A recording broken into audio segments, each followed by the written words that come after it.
So hello, my name is Glenn, and in today's video we're talking about what you should look out for when you are collecting banknotes. So most banknote collectors, they want to collect banknotes that are circulated.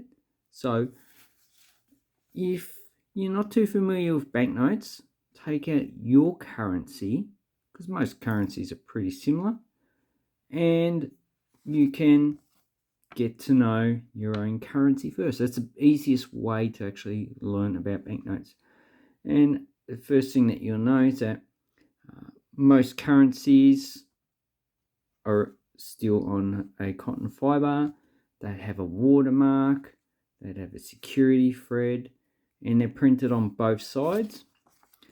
And they have an image of the country or something to do with the country. So here we have a Rwandan banknote, and as you can see, there's a bridge. So that's a bridge in the country. It has some information there. So it's in what is it? A Rwandan. I forget what their national language is called. And on the back, it's in English. And this has something to do with education in the country. So not really that specific, but if we go to Indonesia, you can see this one has a female, a national hero. It's in Indonesian, which is a Malay language. It has the coat of arms of Indonesia. Also has a watermark. There's a security thread. Where's the security thread? Maybe you can see it on the back. Okay. Oh yeah, the security threads. Yeah, it's a segmented. It's a bit hard to see. It's a segmented lettered security thread. So anyway, and they have UVs as well. So that's another circulating banknote. They haven't used these since the early 2000s. But as far as I know, it's still legal tender. So you got a volcanic crater lake, and it has the name of it, Sagada Anak. So that's basically what you want to know about banknotes. So you just collect any of these type of banknotes. But you do come across some commemorative banknotes, and this is a 50 pesos from Uruguay. This is a polymer banknote. So polymer banknotes usually have an image in the see-through window.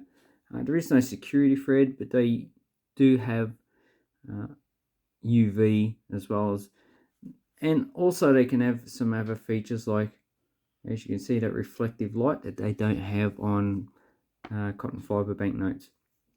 So this is a commemorative banknote. As far as I know, it was not issued for circulation, but it's still legal tender. So that's another thing. Some commemorative banknotes, for like those from Kuwait, are not legal tender, but we still regard them as a banknote like this because they're issued by the Central Bank Authority. Then we get other banknotes. So here's a 1 cent from Hong Kong. So a lot of people get these and they go, is it real? Because there's nothing on the other side. There's no see-through window. There's no security thread because of the low value. So these were first issued in 1945 and the last issued in 1992. Now demonetized in 1997, from memory. I can't remember specifically. So they're no longer legal tender, but these are an official banknote, even though they look like monopoly money. So that's where you come to websites like Numistar. You can check for coins, banknotes, and ex numina. So that is, stuff that you might think is a coin or a banknote, but is actually a little bit different. So they're talking about tokens and all that stuff. And then we get to more restrictive type of banknotes. So these are issued by a certain authority. So here we have two banknotes from military authorities. So this is a US $1. So, and it gives information about how this currency can be used. Okay, so used in US military establishments, okay, by US personnel. So people who are not in the military are not supposed to have these banknotes, even though They probably get them afterwards when military personnel probably just sold them, or even just kept them as some people like to collect these series because it just assume is a limited type of banknote, and actually quite nice. So they did change these every year, so a lot of the banknotes will be quite scarce. So it's quite a nice one, and I'm not too sure what date this is. It doesn't have a date, just as a series. And the US, and now we look at the UK. So issued by the Army Council for £1. Also doesn't have a date, 4th series. Okay. So for official canteens and organisations laid down in the, so you need to read something else. Okay. That's a banknote, but a more restricted banknote. So you can also find those on Numistone, have a type of websites. And then we have some by private organisations. So here, $2 banknotes, 40 World Expo 1988 in Brisbane, Queensland. So these are pretty common in Australia. So what you could have done, you could have gone at the Expo and changed these over for $2 of change a $2 banknote. Actually, in 1988, they were changing from a banknote to a coin, so you could have swapped over, and you could use it in between the 30th of April and the 30th of October. So you can still get these pretty much in uncirculated condition like I have here, and you can also get a $5. And on the back, it doesn't have as intricate a design as on the front. So these are also more restrictive banknotes issued by a private organisation. So private companies can do that. That's why they issue tokens. But you can't use them outside of the actual event or the place of issue. So these are probably semi-banknotes, private banknotes, but they are collector's items. They're not as well designed as official banknotes. Then we get to copies of banknotes. Now, I don't have any counterfeit banknotes because, they're illegal. Even owning counterfeit banknotes from another country in Australia is illegal. It's probably illegal in pretty much all countries. So this is a redesigned Confederate States banknote. This says 1862. So if you want to get one of these, you're probably paying at least $50-$60. And this is a $1. Now, how you know it is counterfeit is that it's smaller than the original banknotes. Also, the colour is not quite right. This is yellow. They're usually not yellow. So that's not really an official banknote. So so here's the information on this actual banknote, and if we look close up, we see that it doesn't really have much colour in it at all. And if we go to this one here, you can see it looks pretty much like a photocopied. So it didn't have yellow in it. It's missing the one up here. And as you can see, it's a pretty good copy. So if we go back to Numista, it does give specifications about the actual banknote. So we've got 155 by 70.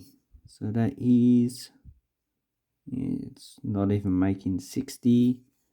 And also, it's only about 138 millimeters. So it's a bit smaller than the original banknote. And also, the back of these banknotes are plain. It didn't have the actual print. So that's what I've seen. There might have actually been a banknote issued that did have a print, but I'm not too sure. So that's a copy. And then we have other copies of banknotes. So these are banknotes that actually didn't exist. The actual bank that issued them did exist, but how you know there's copies is that the paper is quite crisp, but the design, it's designed to make it look like it actually was circulated. And it looks a bit faded and discolored, but these banknotes are fairly rarely seen in this condition. But the thing is that the design is just totally wrong for these type of banknotes. Maybe I'll do another video just to compare them, which I should actually do sooner or later. Anyway, I've got these just for fun. So when you get these banknotes, you just go to a reputable website or even a catalogue and just check to see if any of these were actually issued.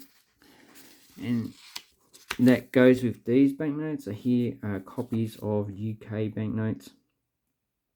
So these don't have copies on them or indications that they are copies. You just need to know the actual banknote itself.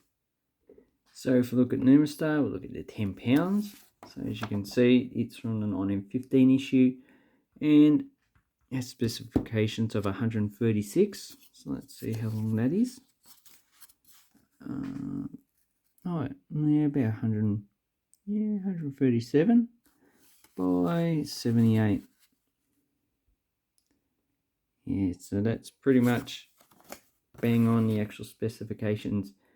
But a banknote in this condition, you'll be looking at paying quite a few $1,000s in uncirculated. They were demonetized in 1920, so that's over 100 years. And as you can see, the color is similar, but the watermark, you can see in the background, the black is supposed to be the watermark, and they are just printed on one side, so uni face. That's why this side doesn't have an actual image, because there is none. And as you can see, there's a few that you can see for sale. It's quite an expensive banknote. So that one's uncirculated, about $1,000. So that's where you need to actually be careful with these type of banknotes. Them being in this type of condition indicates they are probably copies. So you just need to actually learn this stuff. There's no other way in which you can really learn this stuff. So if we look at the actual reverse of this banknote, okay, you can see, yeah, this one looks like it's the original banknote that it's copied from, has been folded and well circulated, but this is a crisp banknote. So that's how you know this one is not an original type of banknote. And you can see that the reverse or the obverse image is coming through. That can happen on banknotes, but it's also a bit strange here. And also the serial numbers not matching, so it might be the actual serial number. No, so it doesn't look like it is. The serial number gives it away as not actually being an original banknote. And then we have the £1. So these are issued by the Ministry Authority. So let's have a look at the £1. The £1 will also be an expensive banknote as well. Okay, so this was 19. Should be 19. No, that's not it. It does have a number on the actual banknote, but the design is just totally out. And yeah, we have Westminster on this side. So it's one of these two issues that we see here.